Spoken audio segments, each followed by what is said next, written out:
Hello guys, welcome back to your YouTube channel SKM study a way of success. मैं हूं आपका educator Sivan Mishra और हमने इसके पहले आपको पंचलाइट कहानी का सारांश या कथा वस्तु दोनों एक ही चीजें हैं। बहुत बच्चे कंफ्यूज होते हैं, यदि सारांश आ जाए तो क्या बताएंगे, कथा वस्तु आ जाए तो क्या बताएंगे। और एक होता है उद्देश्य। जैसे मान लीजिए कि सावन का महीना है, आपको मिलने का मन है और आप निकल पड़े, रात में पकड़े गए उनके यहाँ, रात में उनके यहाँ क्या किए गए, पकड़े गए। तो आपसे 2 सवाल किया जाएगा। सबसे पहला सवाल कि आपका उद्देश्य क्या था? अरे बताएँगे कि उनसे मिलने का मन था, चले आए थे, वो क्या था हमारा उद्देश्य हो गया, बात समझिएगा। फिर जब आपको 4 लात मारा जाएगा तो आप बताएँगे कि अरे हमारा सारांश मतलब कथा वस्तु, यानी कि मिलने का जो सारांश था ये था कि हम 4 साल से अपने क्या थे, रिलेशन में थे, जब आपके ऊपर लात पड़ेगा तब। समझ आ रहा है ना? तो इसी का मतलब क्या है, कहानी का सारांश और क्या है यहाँ पे, हाँ, उद्देश्य। ये चीज़ें समझ आई ना?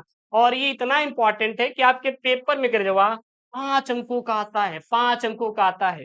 गुरुजी पीडीएफ, तो पीडीएफ के लिए टेलीग्राम चैनल एसटीएम स्टडी 50,000 से ज्यादा बच्चे फ्री में टेलीग्राम ज्वाइन करके डाउनलोड कर रहे हैं। साथ ही साथ आप लोग ऐप जो कि महाभारत बैच है, 1 नवंबर से शुरू हो रहा है, 1 नवंबर से शुरू हो रहा है, एडमिशन चालू है, जाइए ज्वाइन करिए Mahabharat batch, link in the description box या गूगल प्ले स्टोर से एसटीएम स्टडी ऐप डाउनलोड करिए। साथ ही साथ पूरा कंप्लीट सिलेबस मैंने दिया है रामायण बैच में। 1 से 2 दिन में वक्त दीजिए, क्योंकि टेक्निकल दिक्कत था, बच्चों का मैसेज आ रहा है, उसपे हम अपडेट पूरा करवा देंगे।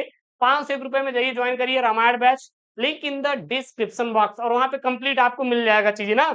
एक चीज और, यदि आप यूपीपी, यूपीएसआई, यूपीपीसीएस, यूपीडब्ल्यूएससी की तैयारी करते हैं तो आप जाइए UP exam notes Shivam sir पढ़ सकते हैं, चैनल मेन चैनल के नीचे दिया गया है। मान लीजिए तैयारी करते गवर्नमेंट जॉब का, तो वहां से आप पढ़ाई कर सकते हैं, कोई दिक्कत नहीं। हम चीजों को बहुत अच्छे से डिजाइन कर रहे हैं, आने वाले वक्त में बहुत बेहतर किया जाएगा, ठीक है ना।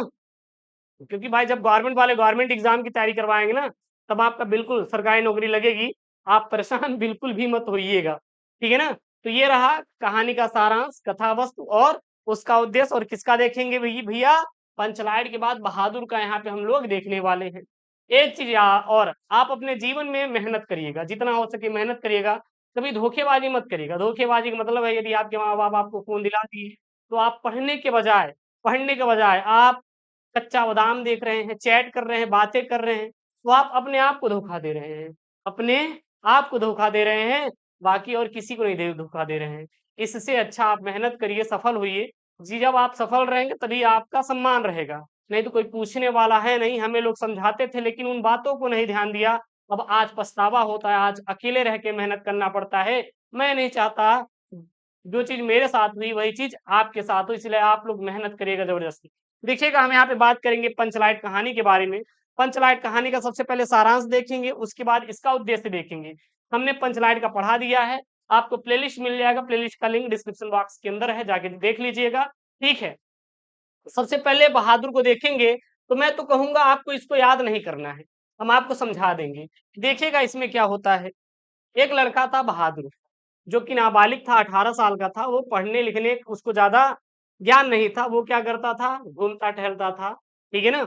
हाँ, एक दिन उसकी माँ उसको पकड़ी और दे तमाचा दुई तमाचा लगाए। जैसे हम लोग जब छोटे होते हैं, नाबालिग होते हैं, 14 साल की उम्र होती है, तो हमारे घर वाले जब हमें समझाते हैं कि बेटा पढ़ाई कर लो, तो हमें लगता है अरे वो जहर बोल रहे हैं एकदम, है कि नहीं।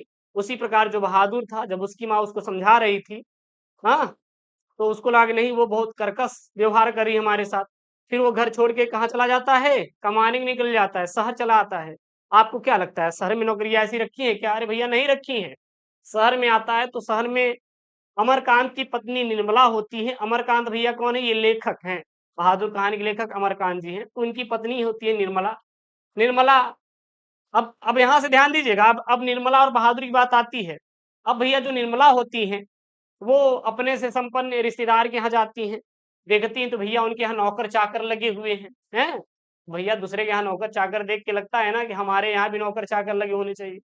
अब निर्मला का मन होता है कि नहीं, हम भी नौकरी पर किसी को रखेंगे। और बात वही होती है कि बहादुर ढूंढता ढूंढता नौकरी उनके दरवाजे पर पहुंच जाता है निर्मला के। निर्मला उसे रख लेती है नौकरी रूम में। आपको पता है, जब हम अपने मामा के यहाँ जाते हैं तो आज तक गए नहीं यार। हैं? हमारे मामा लोग जितने भी हैं अधिकारी हैं, 1 रुपए आज तक जेब में 10 रुपए भी नहीं दिए हैं। हमें लगता है कंस मामा तो नहीं निकल गए। चलिए कोई बात नहीं। हम खुद ही हैं, हमारे हैं भांजे दुई ठे, दुई 3 ठो हैं। आज तक 10 रुपए निकाल के नहीं दिए। हम तो उनके सामने लगता है कि भैया हम ही ना कंस हैं, उनके अलग हैं। ठीक है, वो चीज़ें अलग हैं मज़े के तौर पे। तो हुआ क्या कि आवभगत पहले अच्छा किया गया, निर्मला के परिवार बहादुर के साथ पहले अच्छा व्यवहार किए, बाद में लहलाते घूचा पिटाई होना शुरू हो गया। ऑब्वियस सी बात है, आप घर से कुछ दिन दूर रहिए और फिर आप घर पे आइए तो आपका अच्छे से आवा-भगत किया जाएगा। लेकिन आप 10 दिन घर पे रुके रहिए, फिर आप पे ताने मारे जाएँगे, पढ़ना-लिखना है नहीं, घूम रहे हैं, कमाई-धमाई है नहीं, घूम रहे हैं। बात समझिएगा चीज़ों को, ठीक है ना? अपने घरवाले ही आपको भुला देंगे यदि आप सफल नहीं हैं, तो गाली सबसे पहले आपके घरवाले ही देंगे, पड़ोसी तो बाद में देगा, उसका तो काम ही है देना, कमियाँ निकालना। तो पहले आवा भगत किया गया बहादुर के साथ, बाद में मारपीट होने लगा। फिर बहादुर घर छोड़कर भाग जाता है और ये क्या होते हैं, सताते हैं। यही क्या रहा कहानी का सारांश। अगर पेपर में आ जाए बेटा कथा वस्तु, क्या आ जाए कथा वस्तु, तब भी आप यही लिखिएगा। पेपर में आ जाए कथा वस्तु या आ जाए सारांश, जो यहाँ पे मैं लिखवा रहा हूँ यही लिखिएगा। रिपीटेड है, बार बार आपके बोर्ड एग्जाम में पूछता है, आपको यही लिखना है। उद्देश्य में अभी हम आपको बता देंगे लास्ट में उद्देश्य, ठीक है। बहादुर की कहानी अमरकांत द्वारा लिखित कहानी बहादुर एक मध्यम वर्गीय परिवार में नौकर के द्वारा परिवारजनों द्वारा किए गए अत्यंत कटु व्यवहार की कहानी है। बात समझिएगा, ये इसके जो कहानी के लेखक हैं वो कौन है भैया, अमरकांत है। और जो बहादुर है एक लड़का है नाबालिग, और ये मध्यम वर्गीय परिवार में जाता है नौकरी करने के लिए। तो मध्यम वर्गीय जो परिवार है वो बहादुर के साथ क्या करता है, अत्यंत कटु व्यवहार करता है, मतलब कि इसके साथ अच्छा से रहन सहन नहीं करता, ठीक है ना। जिसमें लेखक ने स्वयं को कहानी का पात्र बनाते हुए कहानी की आत्मकथात्मक रूप में रचना की है। जिसमें अमरकांत जी हमारे, उन्होंने कहा कि भैया कहानी का पात्र हम ही हैं, पड़ोसी में मत फोकस करो, खुद के ऊपर फोकस कर लो, ज्यादा सुधर जाएंगे। होता है ना कि उनकी कसम बहुत खाते थे, छोड़ दिए कसम खाना, क्योंकि भैया कसम तो हम निभा नहीं पाए। हम नहीं चाहते कि झूठे कस्में झूठे वादे करके किसी को, भाई तो गुरुजी मजा ले रहे हैं, अब क्या करें, आपसे नहीं लेंगे तो पड़ोसी से लेंगे क्या। तो बात समझिएगा।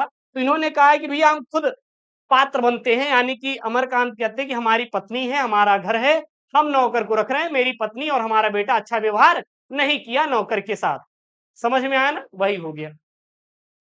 अपने से संपन्न रिश्तेदारों के घर नौकर के द्वारा जुटाई गई सुविधा और शान को देखकर लेखक की पत्नी निर्मला भी नौकर रखना चाहती हैं। यानी कि बात करते हैं लेखक की पत्नी निर्मला जी है। ये मतलब अपने से लिखिएगा, अपने लैंग्वेज में कोई दिक्कत नहीं, चाहे ऐसे लिखिएगा चाहे अपने से बना के लिखिएगा। अब अपने से संपन्न रिश्तेदारों के घर नौकर द्वारा जुटाई गई सुविधा और शान को देखकर लेखक की पत्नी निर्मला भी एक नौकर रखना चाहती है। यानी कि यहाँ पर लेखक की पत्नी है निर्मला जी, यह गई घूमने के लिए रिश्तेदारी में, देखी तो भैया उनके यहाँ नौकर लगे थे। निर्मला जी गई, नहीं भैया हमें भी क्या अब नौकर रखना है, मन बना लेती है। बहादुर नेपाल का 12 से 13 साल का नाबालिग, 18 साल से नीचे है तो नाबालिग है, छोटा लड़का है जो कि क्या है, नाबालिग है, जो कि क्या है, नाबालिग है। एक बात याद रखना, जो भी यूपी पुलिस की, जैसे कुछ बच्चे होते हैं 12th के बाद यूपी पुलिस की तैयारी करते हैं, चीजों की तैयारी करते हैं, अलग अलग एग्जाम की, पीसीएस लेवल के, तो आप जाइए, हम आपको यूपी जी के एक मेरे दिल के बहुत क्लोज थे, वो मुझे बताया करते थे कि भैया आप जिस चीज में हो उसको थोड़ा सा, पढ़ाई आपके पास चीजें हैं, मैं उनकी बात नहीं ध्यान दिया, लेकिन आज वो चीजें याद आती है तो वो चीजें मैं कर रहा हूँ, मतलब कि अपने पास जो कंटेंट है जिससे मैं जुड़ा हुआ हूँ वो चीजें मैं आपको दे रहा हूँ। और तगड़ा से तगड़ा यूपी जीके का कंटेंट है। और मैं वादा करता हूँ यदि आप यूपी पीसीएस लेवल का एग्जाम दे रहे हैं तो सबसे बेस्ट जो किताब मानी जाती है यूपी पीसीएस के लिए, टॉप लेवल की किताबें परीक्षावाणी की होती है, उसके ऊपर कोई किताब ही नहीं है, उसके ऊपर कोई किताब ही नहीं आती जो कि यूपीपीएससी लेवल की किताबें हैं। हम वहां से आपको छांट छांट के पढ़ा रहे हैं, तो आप पढ़ना चाहते हो जाके पढ़ सकते हैं।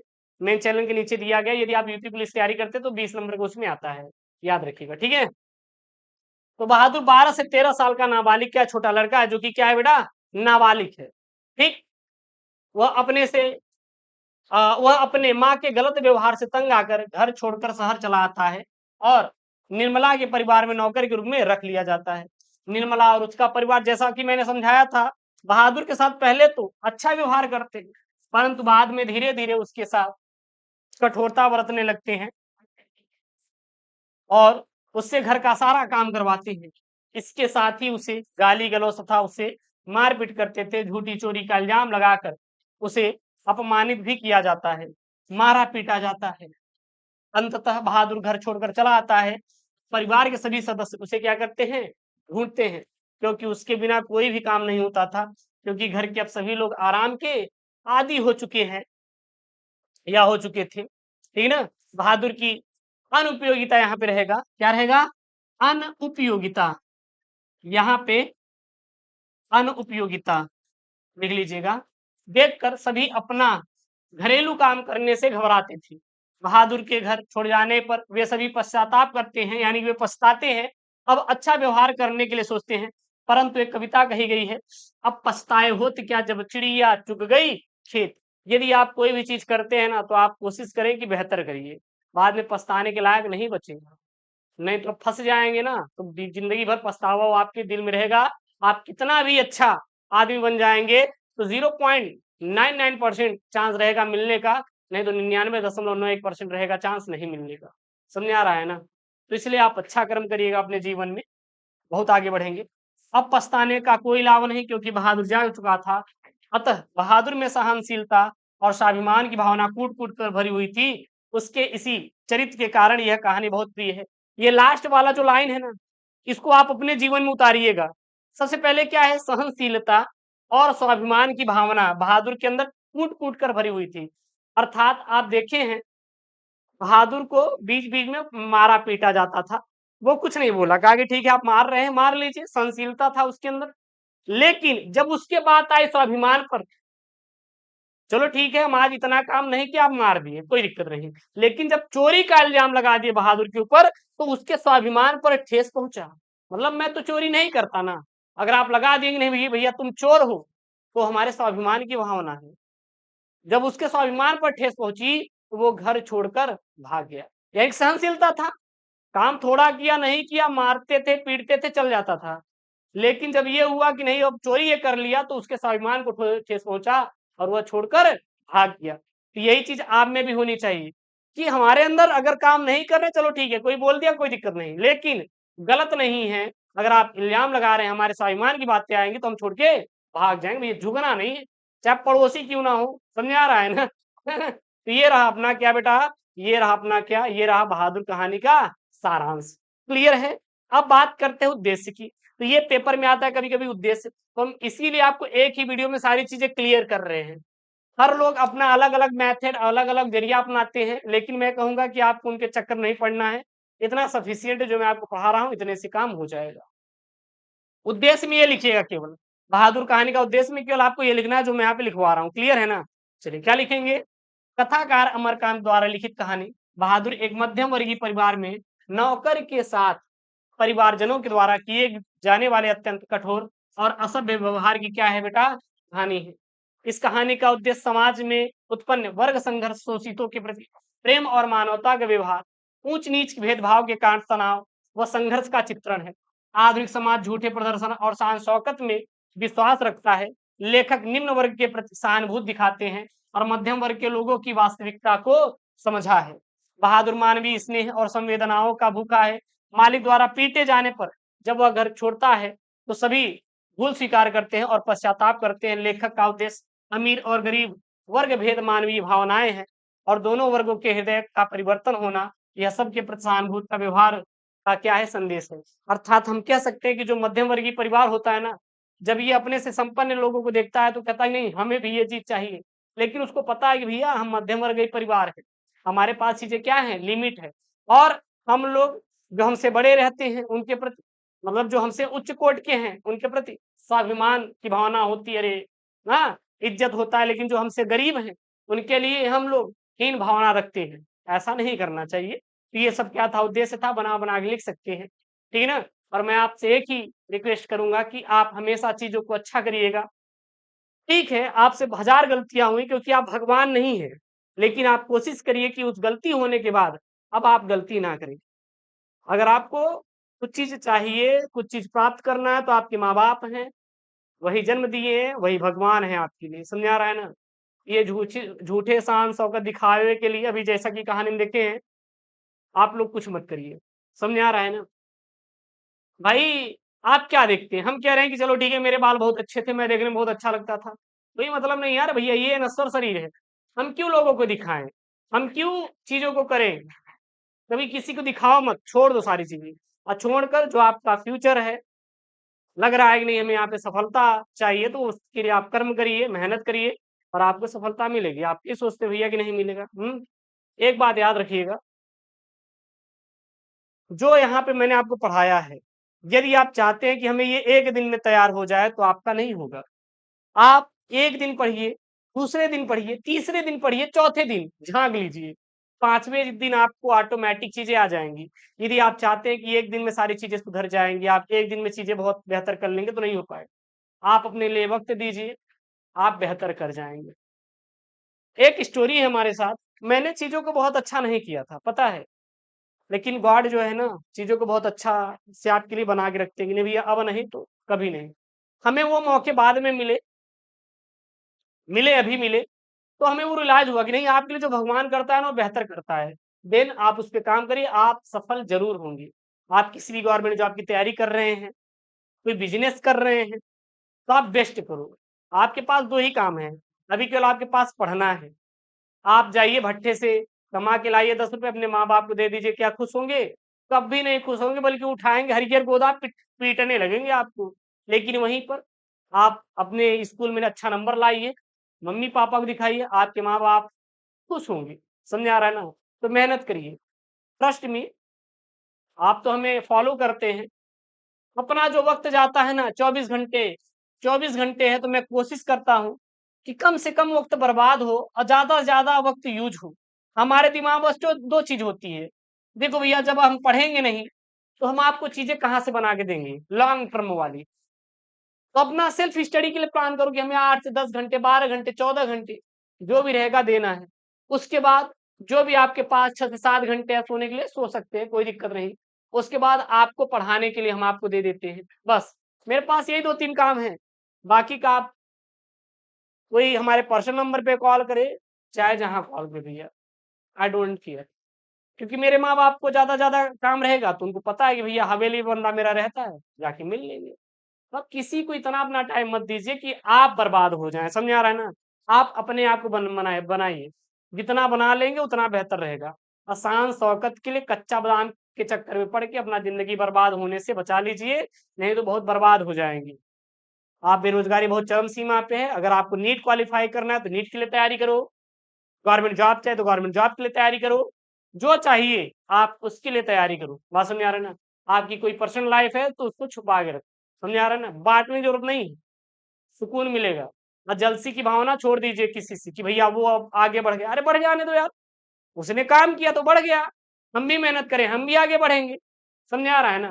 तो चीज़ें हैं, फ़ोकस करिए, सफलता आपकी कदम चूमेगी। तो ये रहा अपना बहादुर, पंच लाइन मैंने करवा दिया, इसके बाद मैं आपको करवा दूँगा ध्रुव यात्रा और लाठी। कहानी का पूरा कार्यक्रम यहाँ पे खत्म हो जाएगा। आज वीडियो अच्छा लगे तो प्लीज़ यार वीडियो को चैनल को सब्सक्राइब करना है, वीडियो को लाइक करना है। मिलते हैं नेक्स्ट वीडियो में। थैंक यू, जय Hind, take care, bye bye. Love you all यार, लव यू ऑल।